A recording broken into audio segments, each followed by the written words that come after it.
This week, you have spoken about what's happening in Minneapolis with protests calling for ICE to leave many cities. And you specifically have said that the deaths of Renee Good and Alex Preddy, both 37, both killed by ICE agents, that their constitutional rights were violated. Why do you say that? And what do you think this says about where we are today? Certainly, and also Keith Porter, the black man in Los Angeles who was killed by ICE.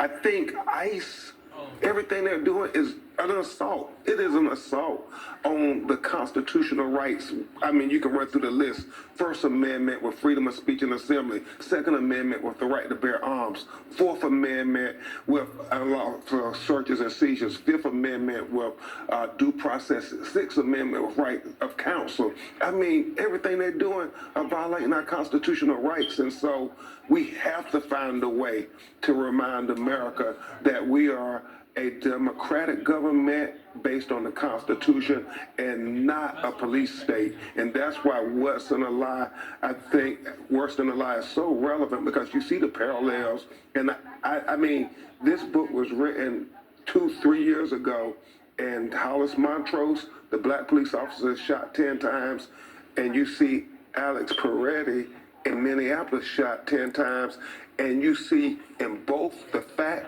and the fiction, you have video, and the system tries to conspire to conceal the truth. And I want to speak to something, because you hit the legal themes, you just did, you do in the book, but you also get personal. And I was struck that you describe what it's like for bullets to go through the body. And you have sat with many families, you have read so many autopsies, and you describe your main character's cries as an ancestral cry. What have you learned intimately from what you've done with these families, but also how does this impact you personally? I imagine it's not easy. No, you know, when you think about the characters that I chose, they were intentional, because I was writing this while we were representing George Floyd and Breonna Taylor with the 8 bullet holes in her body.